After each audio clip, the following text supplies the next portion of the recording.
So before we start, Nathan, you've got a bit of new technology that people may not be aware of. You want to explain the new technology?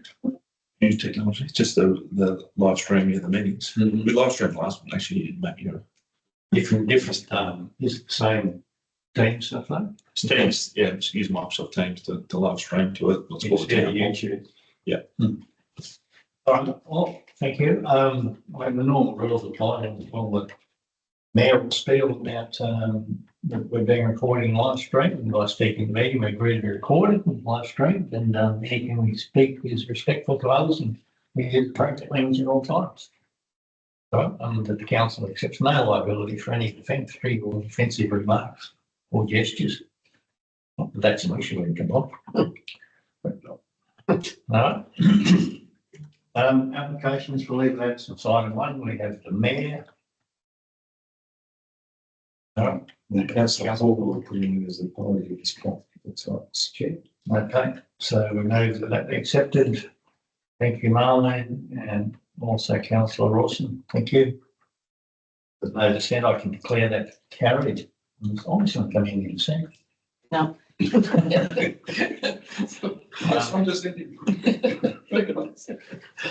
Right, 1 and 2 is declaration of interest. I don't know any to declare. Does anybody else? No, nothing to declare. So we can move that to be accepted. Councillor Rawson and Councillor Nash. And that's obviously the game, no dissent. We can declare that carried. Item 3 is political donations. Same scenario. Yeah, nothing to declare. No. So Nikki, you can go the same way as the previous one if you like. If Councillor Rawson, Councillor Nash. Innovation and technology update is item number 4. Nathan. Yeah, so I'm not sure what's happened when the business paper was created. The opening paragraph of the UGAR SDP solar plant update has been jarbled. Hopefully the key message is still filtered through that we've unfortunately had to delay the project by 2 months. There's just been a couple of delays throughout the project and getting the plan certified from Central Energy. They've just come home to roost. You have to push out the energisation date to the 1st of July from the 5th of May. So we're looking at pretty aggressive outage schedule. There's multiple outages for 3 weeks in a row to try and get the augmentation works completed in time for that 5th of May. It's going to be too hard on the other consumers on that line. There's a couple of big commercial operations there we didn't want to really disrupt and upset. So, and Essential Energy flagged that it's probably too aggressive for their liking. They're unlikely to approve it anyway. So, the safe route. Got in early and we chose another day to do this in the future. Big chair. Is it a big lot of people that it affects? I'm not sure on the actual numbers, but there's the feedlots there, the dairies there. There's a couple of small operations, I think. There's mainly the dairy and the feedlot we can manage. Makes sense, doesn't it? Have they been advised that Central Energy advising them to turn off sensitive equipment when it is energised? I would have to check, but I'm not sure what goes out on the actual energisation date. I think because it's such a slow and gradual ramp up, and there's obviously a lot of controls between the network and the plant itself. If there was anything amiss, it would trip before it disrupted any other consumer. It's interesting. I might have mentioned previously when the Nildra solar farm was energised, and what it did was actually glue some pumps. Yeah, On farms, including mine, the next door neighbours, and I'm not making You're a fair distance from that, yeah. I didn't realise it next door did went board new pump, but the next door neighbour, she got word. He was one apology was council here. Hi everyone. Sorry, you know how it is. I guess that Mildred farm is obviously much larger operation than what we're doing. Yeah, which like you start the energisation process, you start slow, I think a couple of percentage, capacity, you run it as and slowly, and over a period of 6 weeks before you're at 100%. So it's not a, you don't just throw a switch and unleash the maximum. Fair enough. Otherwise, you could use the plant itself as been built. Yeah. Yeah. It's good for avoiding necessarily the 1st of July, that's nice and simple. Yeah. I'll still touch on that. So what did you end up with? Was about 3,900 finished? Oh, 4,132, I want to say. 4,932. Yeah, it's about 1.5 hectares. It looks pretty good. It's greened up a lot since those photos were taken. They were pretty harsh on part of the ground. The guys doing the install, what was there, they pretty much wiped out. Anyway, and we find last time we were out there, even though there hasn't been any rain for a while, the soil underneath the panel in the ground gives you some vegetation going pretty aggressively through that, which is good. But no plans to graze under it. No. Too Guinea large. pigs, mate. Guinea pigs. Guinea pigs, yeah. Well, that's Oh, those little ones with long ears. yeah, those ones. Yeah. I'll run a few of those. And Yes, yeah. So the metrofence all over it. So you wouldn't believe through that must block kind Person proof. it's an interesting worldwide phenomenon when they Parliament when you stop and think about it, because solar around the world, when you just statistics, solar around the world is doubling now every 3 years. So what that means by the end of last year, there were something like 650 gigawatts worldwide, which is about 10 times the total grid in Australia. of. It is, it's incredible. And the Chinese are obviously with taking advantage of Australian built technology. They're the ones that are benefiting most from it, including actually when this nonsense that's going on between the US and Iran. They're just miles there. A third of the grid now is solar. And they've got the capacity to build something like a terabyte of their manufacturing capacity of their terabytes of capacity. You just can't think about that. That's about 1,000 times what a coal-fired power station can produce. 1,000 gigawatts is about the extent of what a coal-fired power station produces. And China has got the capacity to produce 1,000 times that in solar. So you can see why they're making a monster out of it and why it's actually just going gangbusters around the world. I'll grab you a picture of them now. They've got it's like a car wash. The cars just go through, they charge up as they go through it. Then Seriously. that's what's coming down the pipe. Yeah. I know you've got an absolute brain when you sit on that. Well, actually, we're surrounded by radiation all the time. We're in the room for this sort of thing. No, yeah.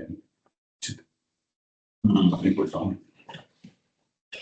And, That's great. It's good to see it. Who knows? yeah, so it's tremendous actually. We're on track for the beginning of the next financial year, is what we all anticipated, I think. Yeah, 1st of July is nice. Even day. The AI pilot project. Yeah, so as with the last meeting, we received some grant funding by Hydrogen Telstra to run a workshop with the council's leadership team, which we did. I think it was the day after the last meeting we did that. Identified quite a few use cases. And the one we've chosen to focus on for the pilot is an agent, an AI agent that will monitor a shared mailbox, in this case, the account's part of the mailbox. We just help to sift through invoices that come in with the purchase order attached to them. What sort of action is taken?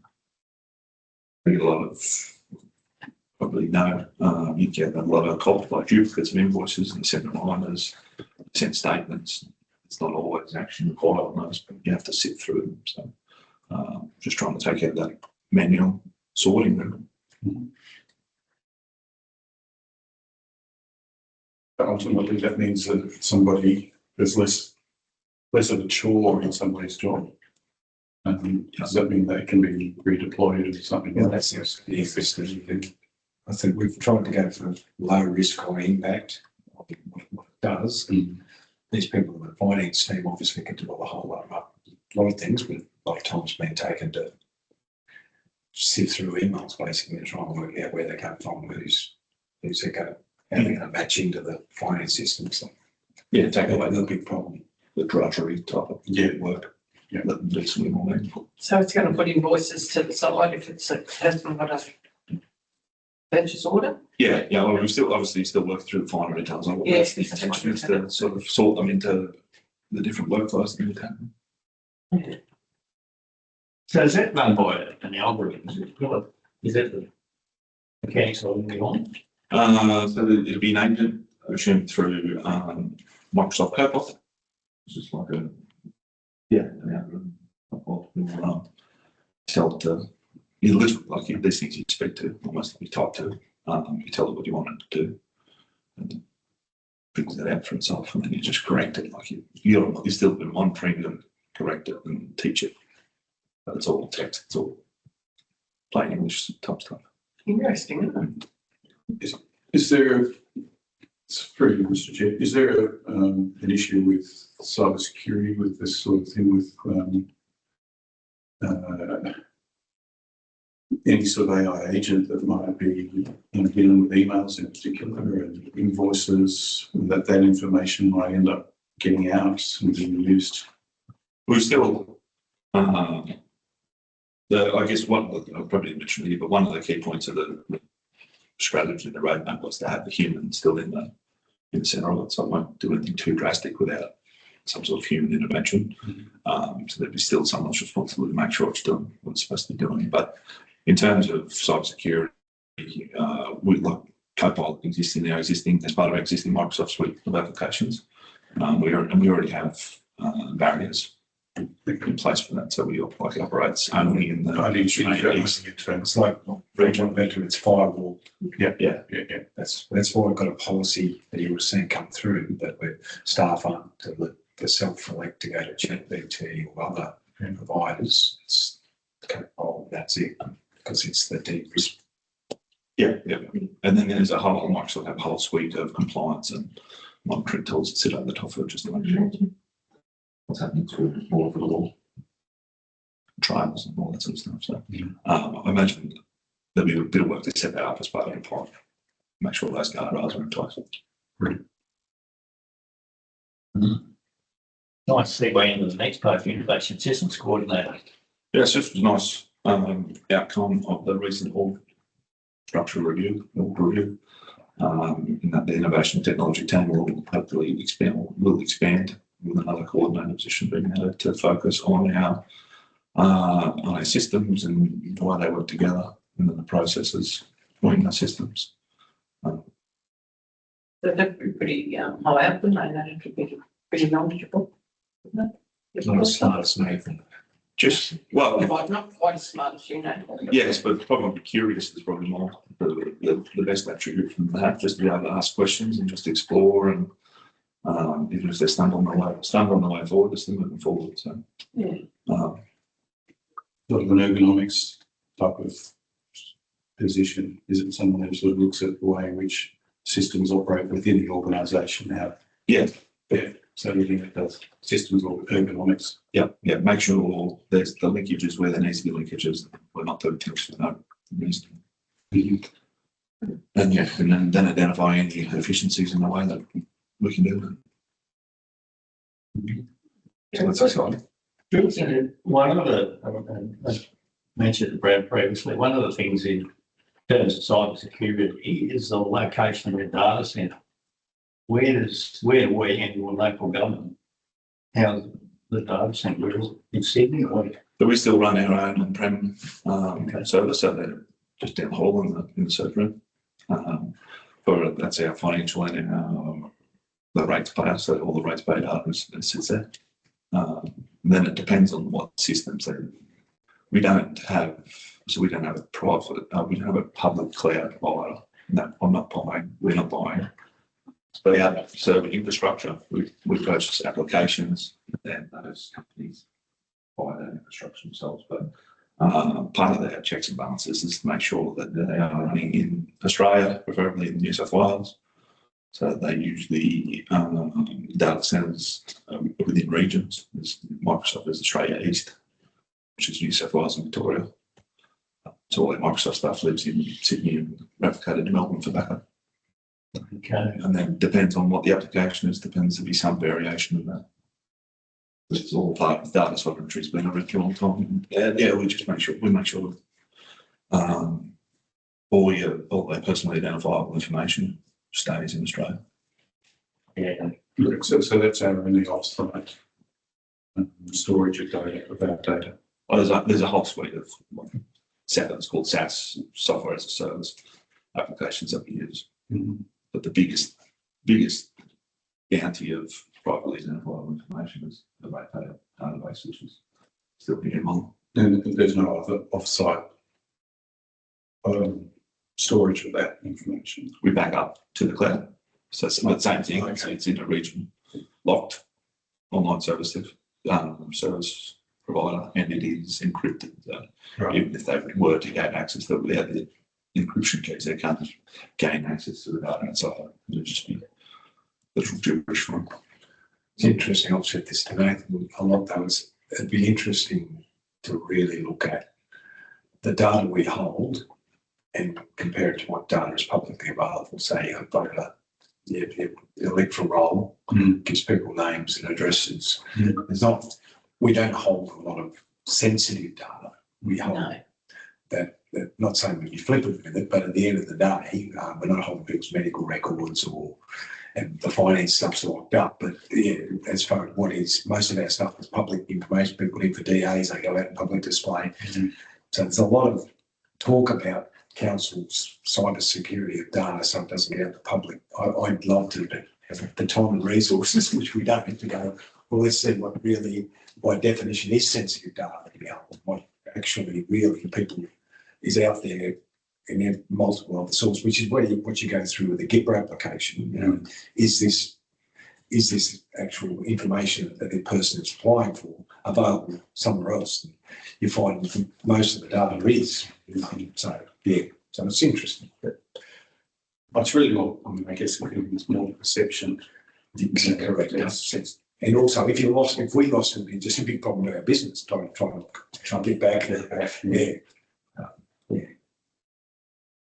Yeah, I think people like to know that whatever information they have passed on with somebody else is secure. Except when they go to their feed on their phone. Yeah, indeed. Yes. Last thing. That's what I find ironic. Yeah, that's right. All right, so that's pretty well that report, isn't it? Just to check and ask. Yep, Question. In relation to what we were discussing before the meeting, it was about EV charging locations. This is the appropriate time. Yeah, just how we can influence getting more EV charging stations in Bombshire. I had a look at what we've got here, and it's obviously we've got the 4 down the road in Malon. There's one destination charger in a private business in Canowna, and that's it for Canowna. I don't think there are anything it's looking to get out where you go. I'm not sure. I don't think so. There's there's quite a number of destination chargers in private tourism businesses around Orange. So if you're coming from anywhere from the outside of our area, you're sort of a bit limited. Yeah, I was just hoping that we might be able to influence RZP to get some more EV charging stations in places like Canowna. It would be, I think, a classic spot. Yeah. So I think the state's main focus has been on those, like the trips. So making sure there's a charge an appropriate distance on all the major routes through the state. But the green program that was used to install the one here in Mullingar. Was that state-based, state grant? It's like you nominate a site, and then it's up to a charging provider, in this case, NRMA here in Mullingar, to say, yep, we'll take that site and we'll take the government money to build the charger there. So we have done that for, there's a site in every town. We did go through a bit, we've probably reviewed because it's been a little while since we did that, but only parks and things like council land in the middle of town. But on the maps for the state's priority areas, yeah, there's nothing on. It's hard. It's gone through the process of saying site 1, site 2, site 3, not prioritised, communities 1, Cadell's 1. I think they're pretty much stats there. Oh, we did nominate site in every town. Yeah, but they're obviously what their prioritisation process is. I suspect it'll start to ramp up. Yeah. You don't think so? And certainly they've flagged, in the media, they've flagged that the federal budget may in fact include some more support for more EV charging stations right across the country. So just to keep an eye on that so we can tap into it if we can. Yeah, we do a lot. I mean, the JO does a lot of work on this space. Indeed, you're right.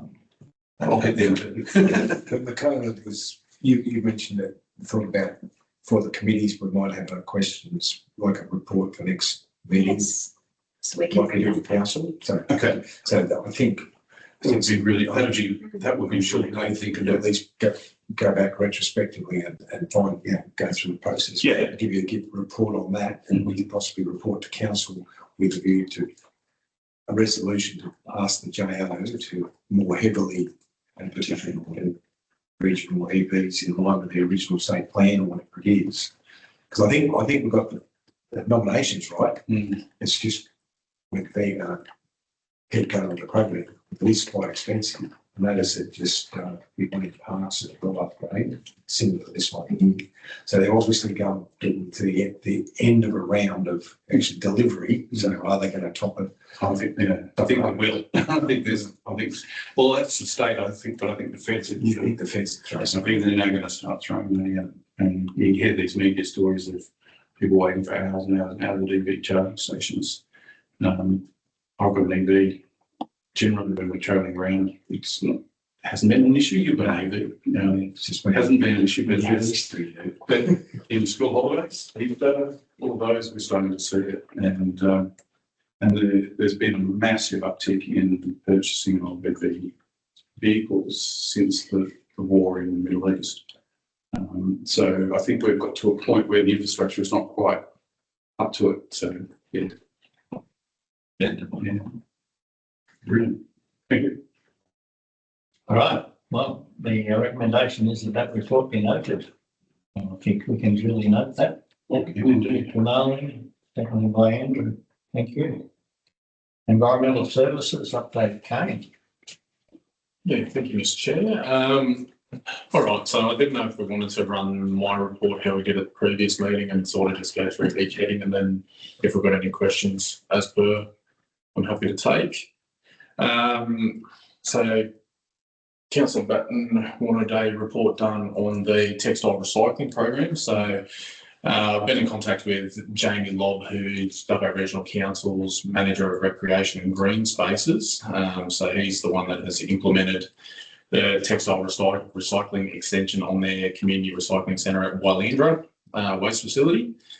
So speaking with Jamie, so it's contracted through RRR Australia, so reuse, repurpose, recycle. And obviously it's for all unwanted, no longer used clothing and textiles. So speaking with WA Regional Council, they did an 18-month trial on the initial implementation of that, which was completely free for the council to trial and gauge the uptake from the community. And then after that, so they've been in operation for 3 years now, so say another 18 months in full operation.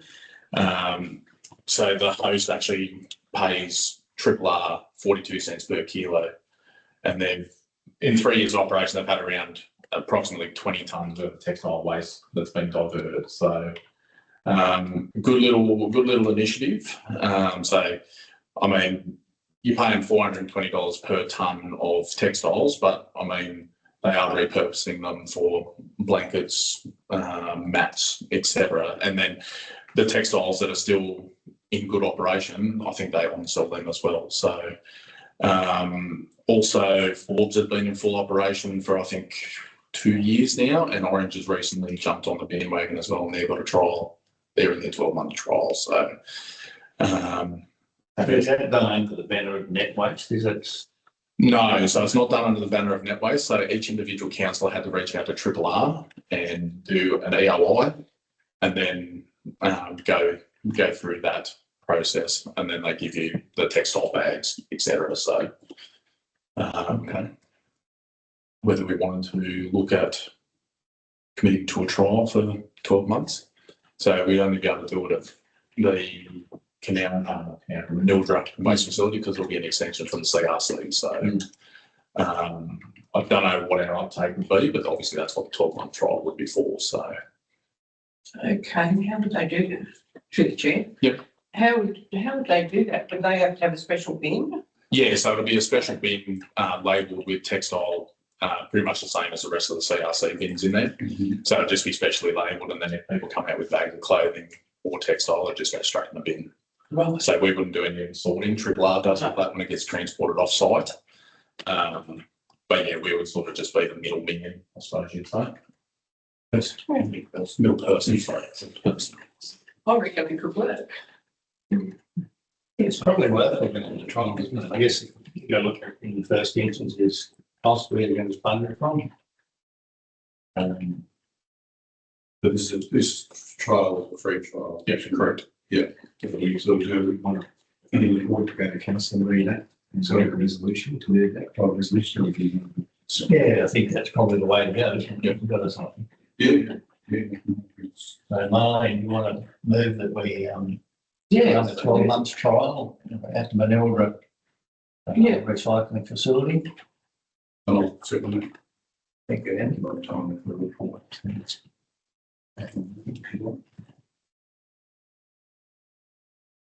I know what the front means, mate. What was that run over? Mate, not whether or not to get up. Maybe not to get up. He's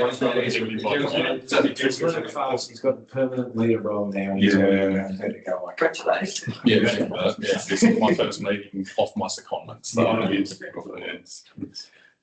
That will come to the May meeting. May meeting, I think it'd be, because I'll have another go with my next one, so then that'll be good. Yeah, I think it'd be a way of separating a lot more again. So, Yeah, we do, like, we have noticed at Manildra as well that we do have big bags of unwanted clothing and stuff that do go into general waste, so it will just be another diversion tool, which would be good. I think that's great because it extends the life of the landfill. Correct. Well, then, as well as.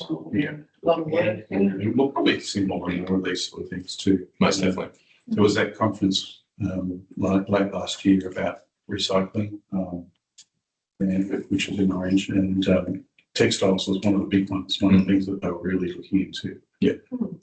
Because bulking, a lot of it bulking. Yeah.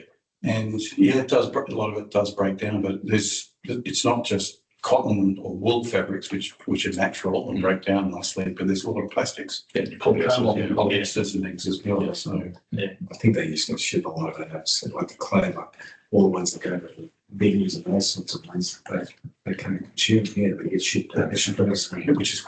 And the excess from vinnies and all that as well does go Does go. straight into landfill. Does. Yeah. But they get thanks- stuff they can't use. Yeah, thankfully we don't have that issue in Cabon, but that is a problem in other councils that do surround us. So And you and a really interesting trial called Sawyer Undies, which was Excuse me. literally that was about getting people to actually cut the being or worn out undies and actually then put them like into a compost. into a compost. Yeah. So With the cotton, if they just throw in cotton. 6 months, the cotton's gone. If you got the plastic off. Yeah, you see, you just got to take the elastic band off. Plastic. Yeah. Anyway, it was just a fascinating trial that they did. Anyway, maybe we're possible there. yeah, that's all. Textiles. Communication. Yeah. No one's got, everyone's got lots of time to get them, did it? That's it. Other questions or anything you want to highlight In that particular one, no, we've. in this report? Oh, the whole report, or we just. So we can go through heading by heading if you want. If you like, Okay. so at the top. So landfill and transfer stations, So the waste facility attendants will be undertaking refresher asbestos awareness and identification training. So that'll be undertaken Monday, 20th of April, so next Monday. And I know a lot of previous reports a little while ago now were about the leachate at Manildra. So I just want to give an update on that because we have been working quite hard to reduce our amount of leachate that is produced at Manildra Waste Facility. So we do have not a new plant operator. He's been around for just over 18 months now, but he does come from Eurobodalla Shire Council, where he was also a plant operator. So he's been doing a lot of work at Manildra with our previous cell, just fixing the capping, making sure that it's compacted correctly.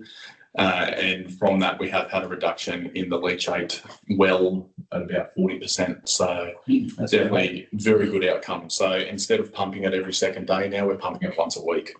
Is it, have you controlled that figure on based on rainfall as well? Because there'll be rainfall going through it. Yeah, so that's why we've worked so hard on our capping and our stormwater diversion. Mhm. So a lot of it is shearing off the actual capping now. Okay, and just going straight. Correct, going straight into stormwater. So we've redone all of our stormwater channels back into our stormwater dam, Mhm. and we've actually captured water in that dam for the first time since I've been here. So that's 4 years. Okay. Yeah. So we've been working really hard to manage our leachate properly on there. So yeah, 40% reduction, and then we've actually been capturing pure stormwater as well, which has been a very good outcome. Excellent. You measure it. Look, it's all I at the moment because I know, like I've been around that leachate pond for a very long time, and I know where the levels at and where they usually are, because usually it was at max capacity when we would pump it, like recirculate it every 2 days, Mhm. and now it's sitting well down. So very, very happy. Very good. And it's interesting, a comment from a community member only a couple of days ago, how much Tiger Manildra looking for site is much for. Yeah, Well, there's a lot of stuff that's been going at my place. Is it? At the moment, yeah, so I don't know whether they're getting, yeah, it's probably been a lot of wind, but yes, they came. yes, no, I do know about that one, Councillor Nash. Thank So you. we are working on that currently, Very good. and that's from our new cell. So we're already working on a fix for that, Thank but you. that has been noted. Thank you. All right, any questions from that? All right, next door, mate. Are you Oh, really? yeah, never noticed. Yeah, Councillor Nash makes up the us. It's probably a good thing. Big on. Doing all right, yeah. Oh, You should start. You want to move on to the cemeteries? Yeah, thank you. Mhm. So, yeah, just an update on this one. So cemetery maintenance has been undertaken at all of our cemeteries. Our one cemetery maintenance officer has been getting around and doing his best over the spring, summer period. And we have been employing the help of a couple of other team members during harder periods. And then I know Matt wanted more data driven in my reports. So I thought I'd give you how many interments we've had for February and March. A bit of a morbid subject, but yeah, we have had 18 interments undertaken over February and March. And then with the cooler weather coming in, it'll slow, like the maintenance will slow down across all of our site. But You interments and slow down. oh no, no, no. No, actually, they'll wrap up. probably kick out. Yeah, let's hope not. Fingers crossed. But yeah, with the cooler months coming in, our actual grass and vegetation management will slow down. So then we'll be able to tackle rabbits, grave maintenance, and also our tree trimming. So Always something to do. there is. There was an issue with the water tap or something, now, has that been resolved? That hasn't been resolved as of yet, Councillor Rawson, but I am working on finding funding to make that one happen. Okay. What was it? Fair enough. Water tapping. Yeah, so the previous water connection that was there more before I started had been discontinued. So there was no way for the general public to put water in their urns or anything like that. So it has been a little bit of a long-standing issue, but we are working towards a solution for that one currently. Was the tank purchased from you? No, that needs to happen. Yes. Yeah, the tank, it's amazing how much water stays in that little tank they've got at Nimtra. Yeah. Yeah. Isn't there a tank purchased? was supposed to be. It was supposed to be, yes. Yeah, because the line they're talking about was up to the rotunda or the Correct. little garden. Yeah. The garden club, yeah.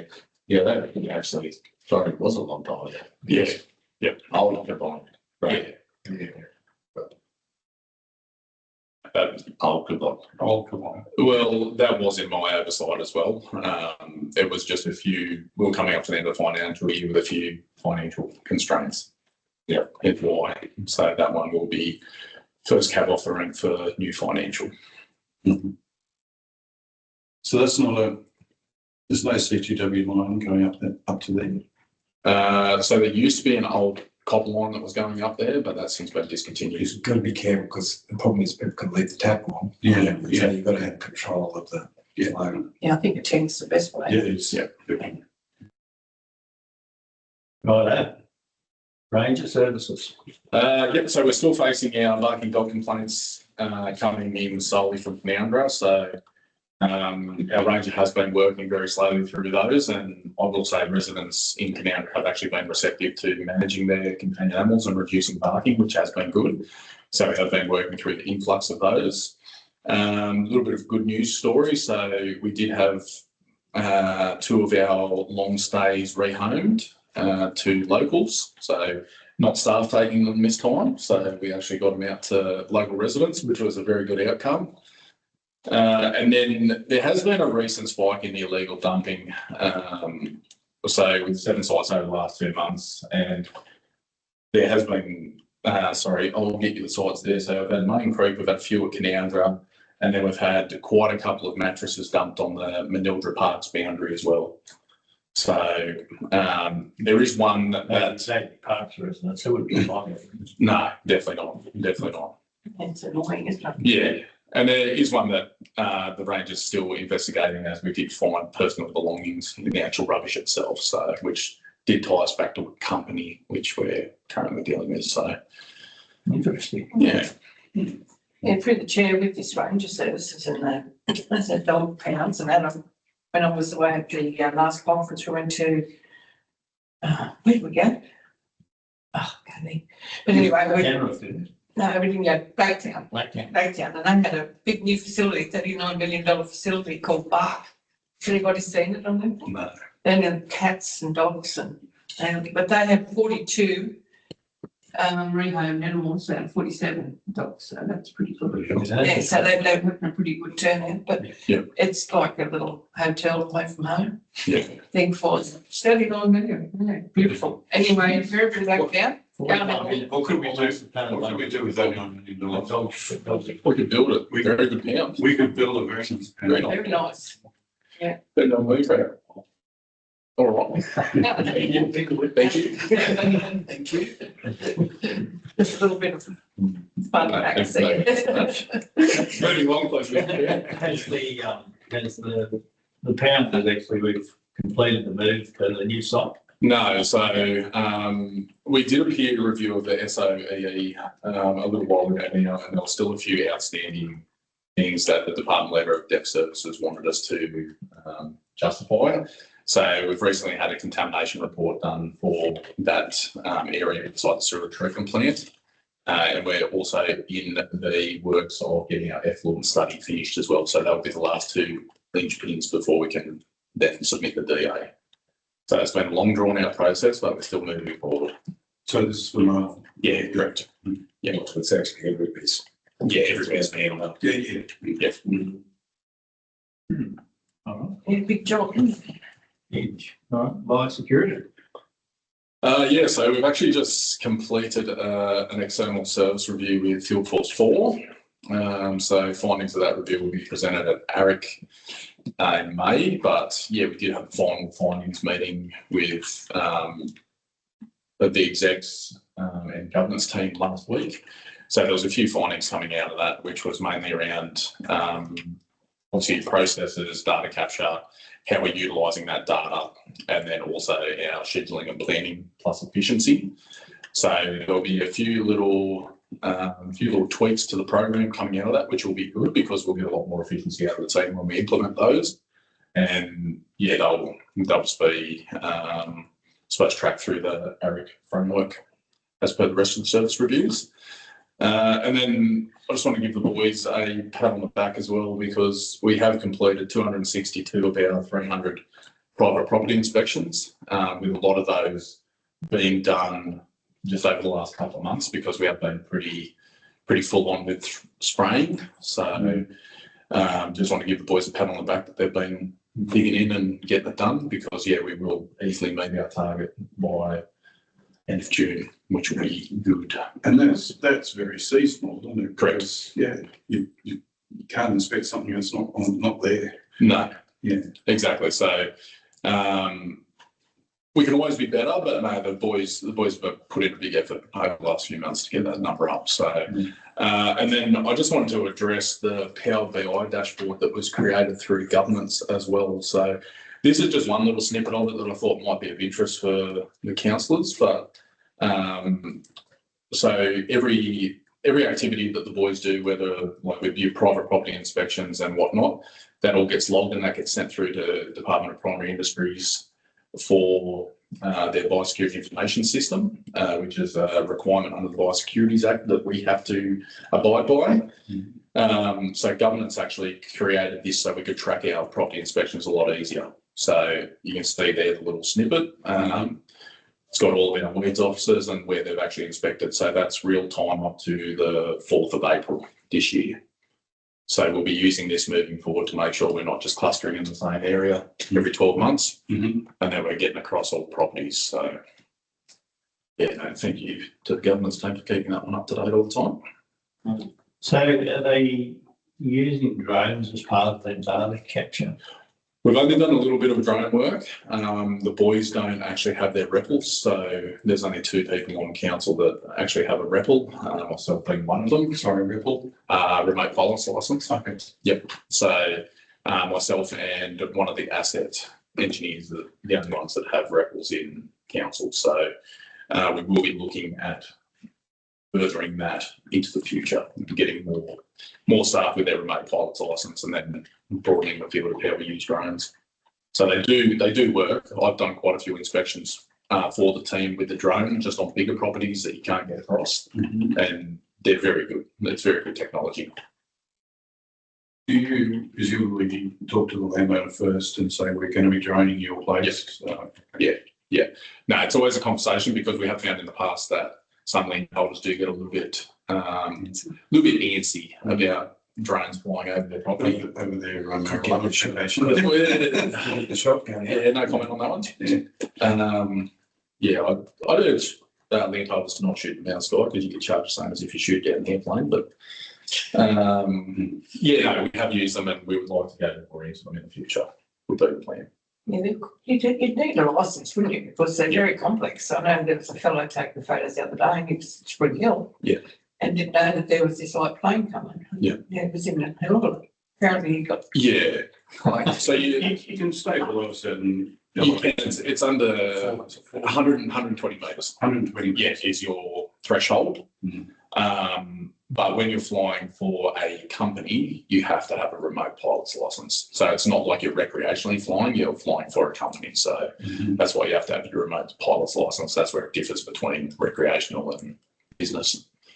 But yeah, no, we've got pretty good systems in place, don't we, Nathan, with our drone stuff. So yeah, onward and upward with that one. Well, they've got a huge role to play. I mean, just my own personal experience, and I've just recently got a contractor in the spray using the drone. There's no way I'm going to get out anywhere near it. It was actually in Mandadra Creek on my land, joining Mandadra Creek. Yeah. And it's very effective. You get the right person to do it. Yeah. It's very effective. Yeah. And The mapping. It's interesting how do our weeds officers then capture that. You know, probably what I should have done was actually given you or Brad somebody ring me and say, hey, I'm about to actually employ a contractor. You want to actually map this first and then no, they do it after. they've done a lot of work with broadacre spraying drones as well that are getting very, very efficient for the amount of chemical that they're using as well. So the technology is always moving forward, which is a good thing, because there was a point when they first come into the industry where they did stall for a little bit, but Especially with all the LiDAR and the crop health stuff that you can do these days, it's very, very effective. So, And cost effective. Yeah. That's the other thing. Yeah, would be. And if you get farmers actually genuinely costing their time, Mm. they would find that it's very effective to get contractor. yeah, Yeah, I'd like that same as on my place, but you still got to keep an eye on. It's, I wanted them to focus on areas I couldn't get to because there's some pretty steep stuff and a bit difficult to get to. And I went to the location because I wasn't there. The spot to take, definitely go there, not there. They went there. They went to the easy places. I went, well, come on, guys, I can get to there. So Still save you time though. still said, oh yeah, sure, not cheap. You need Peter's man. Yeah, well, I do. I really do. Yeah. I rang up both the neighbours that joined, and because they had the same, it was spraying blackberries. Yeah, So they had the same problem on their side of the creek as I had. I said, hey, I've got this contract coming out. Are you okay for actually just getting to fly that 40 metres across to your blackberry, yeah. and then we'll take it out. Oh, I love that. And they said, how much is it going to cost me? How many thousands? I said, it's not going to cost you anything. I said, I'll pay this. Because I want the guy. Yeah, well, it's no point getting rid of yours and leaving that one there. I want to talk for thousands. Not BC, it's came through. Yes, it's right. Yeah, cool. Yeah. Anyway, right, that's good. The chat. On trying to a bit, or yeah, of course. No, please. I've had a member of the community talk to me about the weeds along Whale Creek, there's one stream in town. Mhm. And I did have a look as I was driving in this morning, and yes, there's a lot of blackberry along the creek. Yeah. Just wondering what the plan is to deal with that. Yeah, so that, Councillor Rawson, that'll actually come into the next part of my report as well. So I'll give the spiel first and then I'll answer your question if that's okay. So our environmental officer has recently been working on a draft 5-year vegetation management plan solely for the Molan Creek. So that's in line with the Molan flood study that was completed here a little while ago. So my weeds officers are part of that 5-year vegetation plan, and we've already been down there pretty much from the little rest stop when you first get into town. I can't remember what that park's called there. We've done all the way through to the other side of town, so past the pool. But I know the spot you're talking about. Upstream. Yeah, upstream. Yep. It's quite a lot. Yeah, so through there we've got a lot of hawthorn, a lot of blackberry. I know we did meet on site here a couple of years ago now with Landcare, and we were going to devise a plan.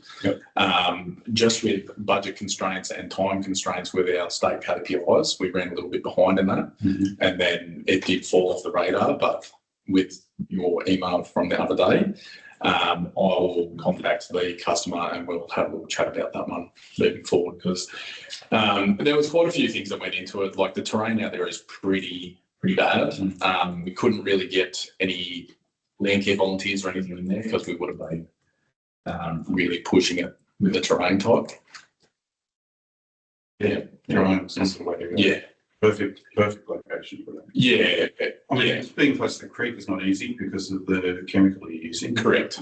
Yeah, so we would have to use you wouldn't be able to use frog friendly, one of the waterway friendly ones, which would probably be a little bit of an issue. The stuff closer to the creek we could probably get with the weeds team. So yeah, drone is a good option. So Can you get contractors in to dig it out? no, they're huge. It's like the hawthorns have been there for probably 15 years. Like they're very, very big plants. Go that park just as you're coming from Melon, and then you look upstream from there on both sides of the creek. It's acres of it. It's a lot of blackberry and hawthorn. Yeah. So it would take a while to Yeah, it's a big job. It's a big job. They grow, don't they? I guess. Yeah, so I don't want to say that we've put it in the too hard basket, but we've had different priorities just for the last little bit. It sort of brought up the issue of post-flood weeds. We've got it everywhere, so it's not just there. Yeah, it's all over. So is there a plan to sort of look at that? The weed, that extra weed load we've got, particularly in the pond streams. Yeah. Streams. We haven't been increasing anything, so. Nothing. No, so Yeah, no, our budget hasn't changed, as Brad said. And with our state funding, so that doesn't cover any of our treatment works. That only covers property inspections, re-inspections, and extension work. So we're not currently getting any more funding to put towards treatment. So Technically, the streams are Crown Land. Or not. they are correct. So, It's like who's responsible. so whose responsibility then is it? Yeah, and this is where you do run into a little bit of a debacle because Crown Land's definition of who is liable does differ from place to place, and it all goes on joining fence lines. Yeah, but I think it depends. If we're talking land between private landholder like farms to the creek, Mm. in the middle of the creek's my understanding. The license. But the riparian area, it's certainly not councils. So it's either the landholder, but where it is our land, which the council land, we're obviously responsible, Mm. road reserve, etc. But when you've got, so we can't use our resources to either, whether it's private or state or crown. But if it is our areas, which is like some areas, like town here would be, definitely we should take care of the riparian area. If we start dipping out Punto into other creek lines, it just ends up.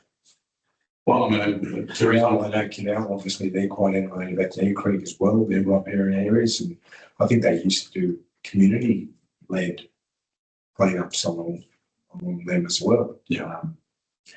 Yeah, it's tricky. Remember the cleanups after the flood, you might get you down. And the first thought most people have as we're cleaning out all this crap out of the creek was on what the weed load's going to look like in 6 months' time. Yeah, exactly. So it's just one of those extra things that has to be factored into any post-flood recovery. And this flood was so big that it picked up material from further up the sides of valleys than ever before. So there was an extra, load of debris and seed. So Yeah, which we've noticed in our most western part of the Shire, being like Yeovil upstream there, we've had a lot of sticky nightshade that's come across there. So, and that's just from the flooding as well. So the boys are aware of it. And we just need to devise a little bit of a plan. But as Brad said, we also need to work out who's liable for that part of the creek So itself. it's one of those things that I think, the reason I brought up is because I think it's one of those things that we need to sort of lobby for more funds from the state government. Highlighting the fact that this is over and above the usual. It's not just, we're not in the usual world anymore, it's something different. And I don't know how successful it ever be, but it's yet another argument. I think there's there's a narrative amongst, like I've heard Farmers Federation saying council should do more about weeds, but as I'm saying, I don't think they realise it's not our role. It's We'll highlight where the weeds that's are. right. And we're not funded for it. So it's one of those problems that other government partners are quite happy for it to be out there, and they think it's our role because then it takes pressure off them for action. But it's problematic because every time you go to a country of theirs, when someone gets up, weeds aren't sexy. People don't want to listen about the problem with weeds, and that's a problem. Not being funded appropriately for economy. The works came with like the Belabula River Canal. Yep. Negotiations with the different bodies like fisheries, the DPIRD, etc. Yep. Do they take into account whether it's an invasive species like a willow versus a native? Some of those, if you look at the blockages over there, Belabula River, a lot of it's not native, it's. Yeah, no. So what it does come down to is whether it's classified as a priority weed species. So with your willows, they're a little bit lucky that when they are on the watercourse, they do enact the Weeds of National Significance clause. Yeah. So when they're outside of the watercourse, we don't treat them. So they're just classed as a nuisance tree. But in the watercourse, we do treat those. So when we're talking to Crown Land or fisheries, that's what they're looking for. But any of those other ones that aren't priorities, they don't really care about those ones. So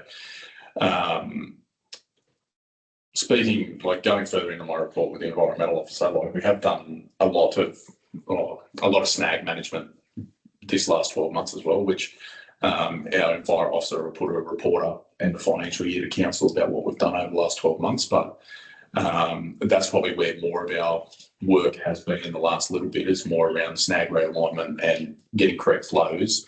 And now the boys are aware of the riparian areas that we're having problems with. So they've already been down and sprayed that little bit in town with the blackberry and whatnot, and then we'll just keep branching out from there. And then we'll work in the respective towns and see what type of result we can get. No, I don't think, yeah, that's good. Yeah, I'm just wondering how much of an issue they were in terms of being a barrier to improvement.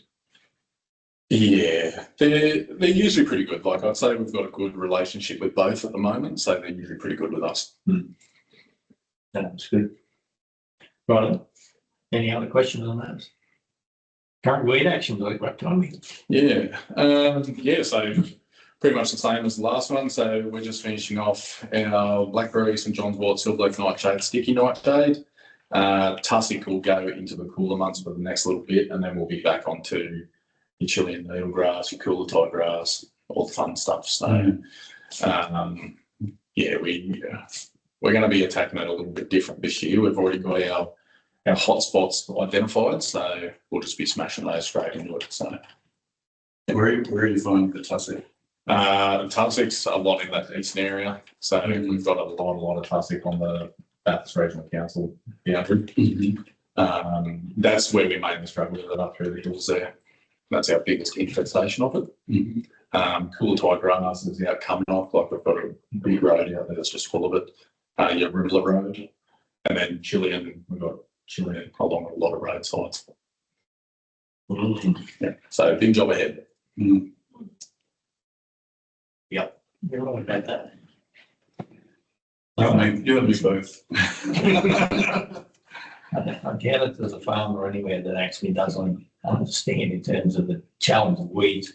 Yeah, They get worse and worse. it is. Yeah, unfortunately, there's not much research going into chemicals anymore. Like we've got our set amount of actives, and that's sort of what every company works off now. So we're only getting new ones every now and then, which doesn't bode well for the ways of resistance, but it's something we work with. Yeah. Right, but I told you the report is a domestic waste contract. You getting pressure on from J.R. Richards because of the fuel situation? Currently, we've heard nothing from J.R. Richards in relation to fuel at all. We've had correspondence from one of our contractors through the net waste contract, but other than that, there's been no rumblings about fuel cost at all. So they're absorbing it. If I had a Current. is there a pricing for all in their contract? No. Just fixed price. So with the All right. the one contractor that has written into us, Netwaste are currently speaking with them at the moment because they can't change their prices. So we are on fixed term. And that runs out to 2030, 2028, 2028. March 2028. Hopefully the wall will be finished by then. So, Fingers crossed. the question we're going to ask is when does the rate bank continue with? Yes, President's- we can get rid of the rat back. Yes. Anyway, all right. Any other questions of Kane at this point? No. We can Thank you. duly note that report being No, accepted. Thank you very much. Thank you. And we have the opportunity to raise any questions for the next meeting. So if anyone that wants to raise Alan or Boyd or No, they're very good at block one, aren't they? no, there's nothing other than what I've discussed, what I've already mentioned. Nothing further. Thanks much. You're doing a pretty good job then. Who's the environmental officer? Liza Hurst. Liza Hurst. So she's been with us for 14 months now. Does that mean you're going to have to change your language, not talking about the boards anymore? Yes, I will have to, sorry. Let's talk about what? Using the language of talking about the boards, what the boards is going to Sorry, I think you said language when I was speaking about my weeds team. Yeah, we versus see whether there's a slip up. All right. Sorry, before you go on, just, there was one quick question, just, assume the weeds guys are also hitting, state forest areas in the national park. So we are speaking with State Forest and National Parks about those areas. So they're not ours to control, but they are those companies' areas to control. So we have Better control it, it's your responsibility to point them, correct. yeah, to, and assure that they comply. They're pretty good. They're pretty good. Oh, really? Yes. Yes. So the joys of having a tenure neutral act, so for the Biosecurity Act, is now any local government or state government entity can now issue directions on one another. So everyone's So I've got a question for the next meeting. There's supposed to be someone from Land Board going around checking the tips for biosecurity fencing, is that right? correct. So is that going to happen soon or? Yeah, so we actually had a meeting with local land service here after the last ARIC meeting, and they were going to get in contact with us about doing those inspections, Councillor Nash. Yeah. So it'll be Go around. around the wall of them? Yeah. And that's to make sure that animals carcasses can't be Correct. dragged out something. Yeah, correct. So where will that finance come from? I think hopefully MLS will be funding that one. And I hope so. I'll need to actually check that one. Thank you for that. But yeah, that'll be done hopefully within the next couple of months. I'll contact MLS and follow that one up. Will your tips pass? Yeah, so they will, because we don't take carcasses or offal. Well, any of them for a while now. So Canberra used to be the only outlier for that, and we used to take a couple of dead sheep and whatnot every now and then. But even that, we haven't had any of those for probably 8 months now. Yeah. 8-10 months, yeah. Yep. So we should pass with flying colours. Just one other quick one. I've had people tell me that there's serrated tussock and obviously blackberries in Glenwood State Forest, so it's in Glenwood, where they're doing their harvesting at the moment. Yep. Yeah. So there's serrated in there, they reckon. No worries, Councillor. I've seen a bunch of photos of last Nashville. And the other day. I can only assume from the photo that yes, they is serrated tussock, but it's super difficult to tell between that and power, but yeah. But like surely that's what it is. So. No worries, thank you for that. Probably run their fingers down and find out. Yeah, I'll see it. Probably run their fingers down. Run the fingers down, yes. Look, they're almost certainly going to be right. Yeah, that's where Most that's where you're likely to find it. Yeah. All right, no other ones, people want to raise? We can clear the meeting closed. Thank you, gentlemen. thank you. Yeah, thank you. Right. Still there.